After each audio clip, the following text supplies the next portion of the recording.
Hello दोस्तों, welcome to the learner PK YouTube channel. जैसा कि आप लोग जानते हैं, बीएसएससी का एग्ज़ाम मार्च के दूसरे सप्ताह या तीसरे सप्ताह में होने वाली है। इसी संदर्भ में आज हम आप लोग के लिए बहुत ही बेहतरीन क्वेश्चन का संग्रह लेके आए हैं। तो चलिए बिना टाइम बर्बाद किए हुए शुरू करते हैं। जैसा कि आप देख पा रहे हैं, पहला क्वेश्चन है, हरित क्रांति के जनक डॉक्टर नॉर्मन बोरलॉग को किस वर्ष शांति का नोबेल पुरस्कार प्रदान किया गया? सबसे पहले मैं बता दूं कि हरित क्रांति के जो विश्व में जनक थे वो डॉक्टर नॉर्मन बोरलॉग थे, और भारत में एम एस स्वामीनाथन थे। भारत में इसके जनक एम एस स्वामीनाथन को कहा जाता है हरित क्रांति का, और विश्व में डॉक्टर नॉर्मन बोरलॉग को। ये हरित क्रांति की शुरुआत 60 के दशक में हुआ था। 60 के दशक यानी 1960 के बाद की बात है, और इसी के बाद इनको नोबेल प्राइज़ मिला था 1970 में। तो इसका सही आंसर हो जाएगा 1970। नेक्स्ट क्वेश्चन पे आते हैं। निम्नलिखित में से किस नदी का उद्गम ब्रह्मगिरी पहाड़ी से हुआ? ब्रह्मगिरी पहाड़ी से निकलने वाली नदी का नाम बताना है। तो इसका सही आंसर है कावेरी। लेकिन हम लोग और भी चारों ऑप्शन को देखते हैं कि और सारी नदियाँ कहाँ कहाँ से निकलती है। दूसरा नंबर है नर्मदा। नर्मदा निकलती है अमरकंटक की पहाड़ी से, अमरकंटक की पहाड़ी से, जो कि एमपी में पड़ता है। तीसरा है लूनी। लूनी राजस्थान के नागा पहाड़ी से निकलती है। चौथा है सोन, जो कि अमरकंटक की पहाड़ी से ही निकलती है। ये बिहार की नदी है। नेक्स्ट क्वेश्चन पे आते हैं। राष्ट्रीय जलमार्ग संख्या 1 किस नदी पर स्थित है? राष्ट्रीय जलमार्ग संख्या 1 सबसे लंबा जलमार्ग है, जो कि गंगा और उसके सहायक नदियों से मिलकर के बनता है। गंगा की और उसकी सहायक नदी में कौन कौन सी है? तो भागीरथी, हुगली, ये सब है। और ये इलाहाबाद से हल्दिया तक के जाती है। इलाहाबाद से हल्दिया। हल्दिया कोलकाता के आसपास पड़ता है। इसमें बहुत सारे शहर शामिल हो जाते हैं इस जलमार्ग में, जैसे इलाहाबाद, वाराणसी, मुगलसराय, बक्सर, आरा, पटना, मोकामा, बाढ़, मुंगेर, भागलपुर, फरक्का, कोलकाता और हल्दिया। तो ये सब भी याद रखिए। ऐसा भी क्वेश्चन आ सकता है कि राष्ट्रीय जलमार्ग संख्या 1 किन किन शहरों को जोड़ती है। चलिए नेक्स्ट क्वेश्चन पे चलते हैं।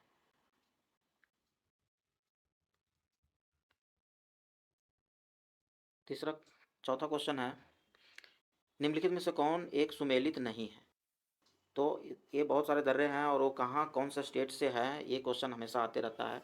तो ये इसमें तो 4 हैं, और भी आप लोग याद कर लीजिए। इसके लिए सेपरेट वीडियो कभी बनाएंगे। तो आप देख सकते हैं नाथुला दर्रा, जो कि सिक्किम में है। ये पहला ही ऑप्शन गलत है। नाथुला दर्रा कहाँ है? सिक्किम में।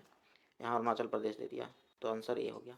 बाकी लिपुलेख दर्रा उत्तराखंड में है, रोहतांग दर्रा हिमाचल प्रदेश में है, पालघाट दर्रा केरल में है। नेक्स्ट क्वेश्चन पे आते हैं। निम्नलिखित में से किसकी नाटक देवचंद्र गुप्तम है? देवचंद्र गुप्तम, तो ये है विशाख दत्त का। इसके राइटर हैं विशाख दत्त। विशाख दत्त का एक और भी बहुत ही मशहूर बुक है, किताब है मुद्रा राक्षस। मुद्रा राक्षस। मुद्रा राक्षस काफ़ी विख्यात ये पुस्तक है। कई बार क्वेश्चन इससे आ भी चुके हैं। और भी हम लोग जान लेते हैं, कालिदास की बहुत सारी पुस्तकें हैं, जैसे अभिज्ञान शकुंतलम, रघुवंशम, कुमार संभवम, मेघदूतम, ऋतु संहार। वैसे ही विशाख दत्त का बता ही दिया मुद्रा राक्षस। तीसरा है दांडी। दांडी भी, इनके भी एक दो पुस्तक हैं जो कि हमेशा आते रहते हैं एग्जाम में, 10 कुमार चरित्र, काव्य दर्शन। ये दो हैं जो बार बार पूछे जाते हैं। पाणिनि। पाणिनि का एक अष्टाध्यायी, जो कि ग्रामर की बुक है, अष्टाध्यायी, ये बार बार आते रहता है। तो क्वेश्चन नंबर 5 का आंसर हो गया विशाख दत्त। नेक्स्ट क्वेश्चन पे आते हैं। अगला क्वेश्चन है, डॉक्टर राजेंद्र प्रसाद का जन्म कब हुआ था? डॉक्टर राजेंद्र प्रसाद का जन्म हुआ था 1884 में। डॉक्टर राजेंद्र प्रसाद का जन्म कब हुआ था? 1884 में। 1869 में महात्मा गांधी का। इस तरह से और भी महापुरुषों के जन्मदिन याद रख सकते हैं। चलिए अगला क्वेश्चन पे चलते हैं। निम्नलिखित में से कौन सी कला की शैली उत्तर भारत में हिमालय से विंध्य प्रदेश की ओर प्रदेश के भूभाग में विकसित हुई है? तो जैसे ही शैली की बात आती है तो उत्तर भारत और दक्षिण भारत। आप दक्षिण भारत का हमेशा याद रखिए। दक्षिण भारत का आप जब याद रखेंगे तो उत्तर भारत का अपने आप पता चल जाएगा। जैसे इस दक्षिण भारत की जो शैली है वो द्रविड़ शैली है, दस से दक्षिण और दस से द्रविड़, ये ऐसा करके आप याद रख सकते हैं, दक्षिण भारत की द्रविड़। तो दूसरा उत्तर भारत के लिए कौन सी शैली हो जाएगी, तो नागर शैली हो जाएगी। नेक्स्ट आगे बढ़ते हैं। पूर्वोत्तर परिषद का पदेन अध्यक्ष कौन होता है। अब सबसे पहले ये जानना होगा कि ये पूर्वोत्तर परिषद क्या होता है। पूर्वोत्तर परिषद, पूर्वोत्तर परिषद में कुल 8 राज्य हैं। भारत के जो पूर्व और उत्तर में जो राज्य स्थित हैं 8 राज्य, उनको बोला जाता है पूर्वोत्तर परिषद। उसमें कौन कौन से राज्य हैं, तो सबसे पहला है अरुणाचल प्रदेश, असम, मणिपुर, मेघालय, मिजोरम, नागालैंड, सिक्किम और त्रिपुरा। तो ये 8 राज्य का नाम आप नोट कर लें। मैं फिर से दोहरा रहा हूँ, अरुणाचल प्रदेश, असम, मणिपुर, मेघालय, मिजोरम, नागालैंड, सिक्किम और त्रिपुरा। तो ये 8 राज्य हैं जो पूर्वोत्तर परिषद के अंतर्गत आते हैं। और इसके जो पदेन अध्यक्ष होते हैं वो केंद्रीय गृह मंत्री होते हैं। तो आपको पता चल गया कि पूर्वोत्तर परिषद के पदेन अध्यक्ष कौन होते हैं, तो केंद्रीय गृह मंत्री। और इसमें कितने राज्य हैं, तो इसमें टोटल 8 राज्य हैं। नेक्स्ट क्वेश्चन पे आते हैं। नेक्स्ट 9 नंबर क्वेश्चन है, पादप किस प्रकार का ग्लूकोज निर्मित करते हैं। पादप किस प्रकार के ग्लूकोज किस प्रकार के ग्लूकोज नहीं, किस प्रकार से ग्लूकोज निर्मित करते हैं। इसको के को हटा करके से कर लीजिए। पादप किस प्रकार से ग्लूकोज निर्मित करते हैं, तो ये प्रकाश संश्लेषण की अभिक्रिया के द्वारा करते हैं। सबको पता होगा, प्रकाश संश्लेषण की अभिक्रिया के द्वारा पादप ग्लूकोज का निर्माण करते हैं। अगला क्वेश्चन पे आ जाते हैं। निम्नलिखित में से कौन सा जीवित जीव लिटमस देता है। लाइकेन है जो बिल्कुल लिटमस पत्र की तरह काम करता है, लाइकेन। तो लाइकेन क्या हो गया, जीवित जीव लिटमस पत्र है ये। प्रोटोजोआ के बारे में भी पढ़ लीजिए। वायरस को बोला जाता है सजीव और निर्जीव के बीच की कड़ी। वायरस को क्या बोला जाता है, सजीव और निर्जीव के बीच की कड़ी बोला जाता है। चलिए नेक्स्ट क्वेश्चन पे आते हैं। आइसोहेलाइन किसको जोड़ने वाली रेखाएं हैं। ये भी क्वेश्चन कई बार आते हैं इस तरह के क्वेश्चन। समान ताप, समान दाब, समान वर्षा, समान लवणता, इसको जोड़ने वाली रेखा को क्या कहते हैं। तो सबको एक एक करके जानते हैं। समान ताप को जोड़ने वाली रेखा को क्या कहते हैं। समान ताप को जोड़ने वाली रेखा को क्या कहते हैं। ताप को डिनोट करते हैं, इंग्लिश में बोलते हैं थर्मल। थर्मल, तो थर्मल से ही बना हुआ है। आइसो इसके आगे लगा दीजिए, आइसो। तो आइसो थर्मल किसके लिए हो जाएगा, तो समान ताप के लिए हो जाएगा। दाब, दाब का मात्रक होता है एक बार से भी डिनोट करते हैं, बार, प्रेशर का। तो जब जैसे ही समान दाब की बात करें तो आइसो बार, समान दाब आइसो बार। समान वर्षा, समान वर्षा को बोल वाले जगह को बोला जाता है iso height. Iso height, iso height. समान लवणता, समान लवणता वाले जगह को बोला जाता है आइसो हेलाइन। आइसो हेलाइन जो कि है लिखा हुआ। तो 11 का आंसर क्या हो जाएगा, समान लवणता। समान लवणता वाले जगह को क्या बोलते हैं, आइसो हेलाइन। चलिए नेक्स्ट क्वेश्चन पे आ जाते हैं। उपराष्ट्रपति के निर्वाचन से संबंधित अनुच्छेद हैं। उपराष्ट्रपति से निर्वाचन, उस उपराष्ट्रपति के निर्वाचन से संबंधित अनुच्छेद तो है अनुच्छेद 66, अनुच्छेद 66। और भी अनुच्छेद के बारे में जान लेते हैं। ऐसे अनुच्छेद से क्वेश्चन 1 2 तो आ ही जाते हैं एग्जाम में। तो मैं आपसे कहना चाहूँगा कि आप पूरा ही अनुच्छेद 1 से लेकर के जो भी इम्पोर्टेंट है वो सब याद कर लें। उसके ऊपर भी मैं एक वीडियो बनाऊँगा आगे, तो वो भी आपको जल्द ही प्रोवाइड करवा देता हूँ। चलिए तो आगे इसमें जो भी है उसको जान लेते हैं। तो पहला अनुच्छेद 66 हो गया, उपराष्ट्रपति के निर्वाचन से संबंधित। दूसरा अनुच्छेद 76, भारत का महान्यायवादी। महान्यायवादी किसमें है, महान्यायवादी अनुच्छेद 76 में। अनुच्छेद 61, अनुच्छेद 61 में है उपराष्ट्रपति पर, नहीं उपराष्ट्रपति में नहीं, राष्ट्रपति पर महाभियोग। महाभियोग, राष्ट्रपति पर महाभियोग, ये किसमें है, अनुच्छेद 61 में। अनुच्छेद 81 में क्या है, लोकसभा की संरचना। लोकसभा की संरचना अनुच्छेद 81 में। लोकसभा की संरचना, लोकसभा की संरचना किसमें हो गया, अनुच्छेद 81 में। और अनुच्छेद 80 में हो गया राज्यसभा की संरचना। राज्यसभा की संरचना किसमें, 80 में। लोकसभा की संरचना किसमें, 81 में। चलिए नेक्स्ट क्वेश्चन पे आते हैं। दिसंबर 2021 में निम्नलिखित में से कौन एंजेला मार्केला के बाद जर्मनी का चांसलर बनी। ये करंट अफेयर्स का क्वेश्चन है 2021 का।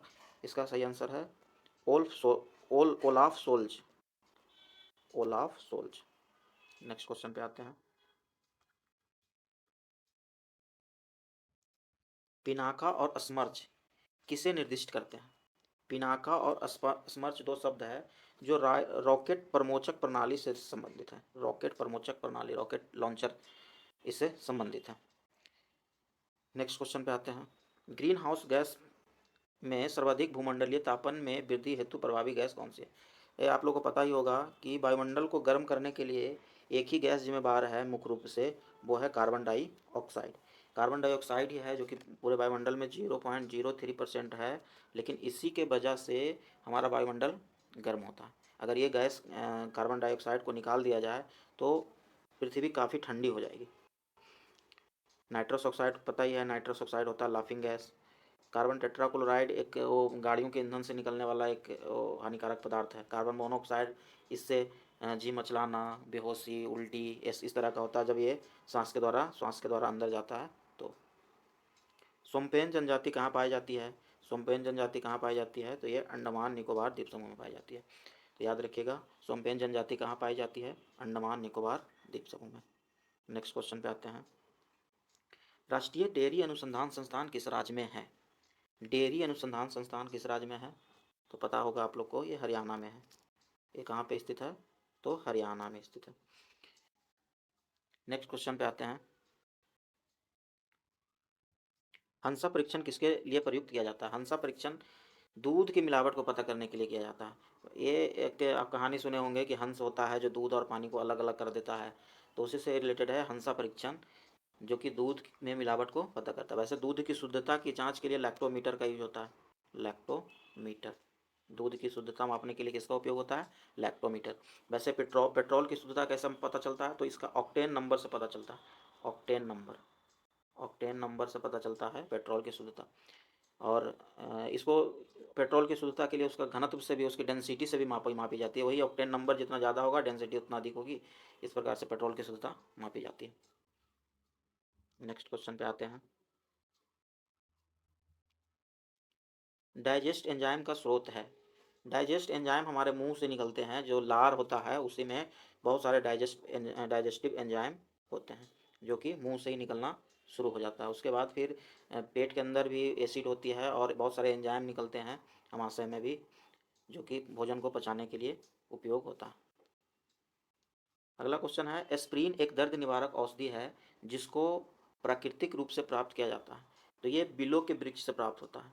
एस्प्रिन एक दर्द निवारक औषधि है जो कि किससे प्राप्त होता है? बिलो के वृक्ष से।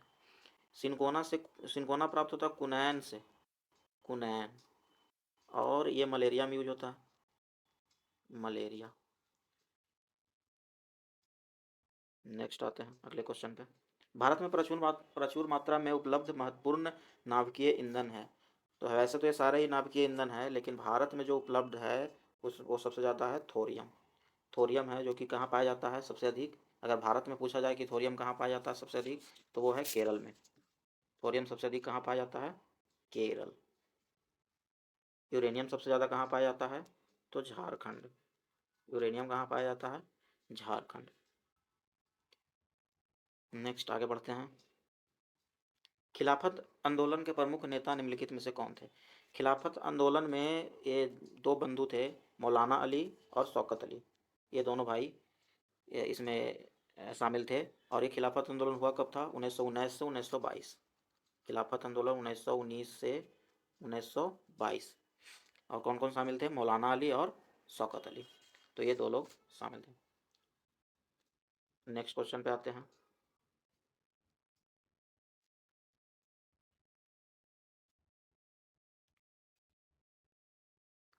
निम्नलिखित में से किस आंदोलन में सरदार वल्लभ भाई पटेल ने मुख्य भूमिका निभाई है? ये इसको ने कर लीजिए, ने।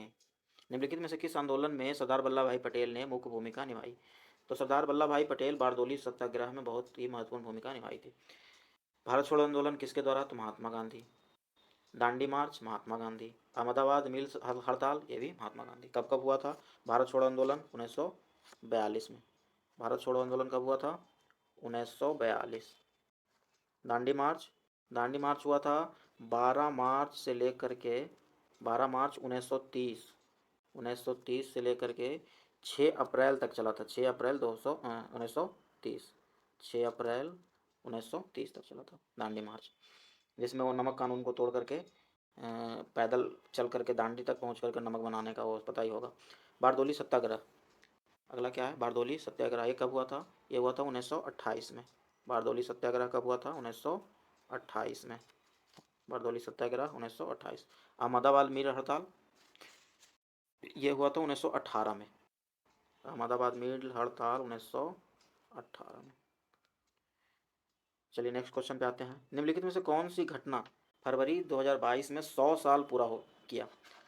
तो ये 100 साल पूरा कौन किया था, किया है? तो ये चौरा चौरी कांड, ये जो कि हुआ था 1922 में हुआ था, और ये 2022 में पूरे 100 साल पूरा कर लिया।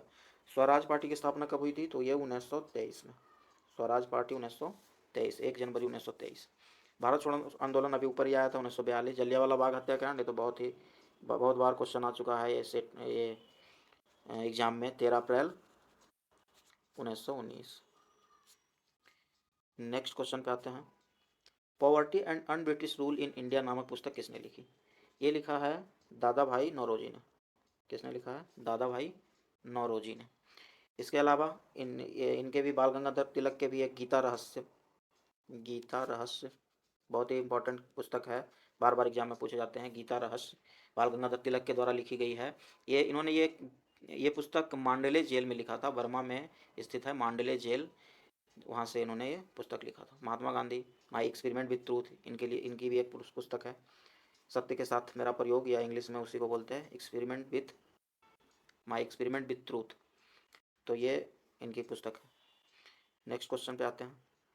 घोड़े दागने की प्रथा सर्वप्रथम किसने प्रारंभ किया था? घोड़े दागने की प्रथा सर्वप्रथम प्रारंभ किया था मोहम्मद बिन तुगलक।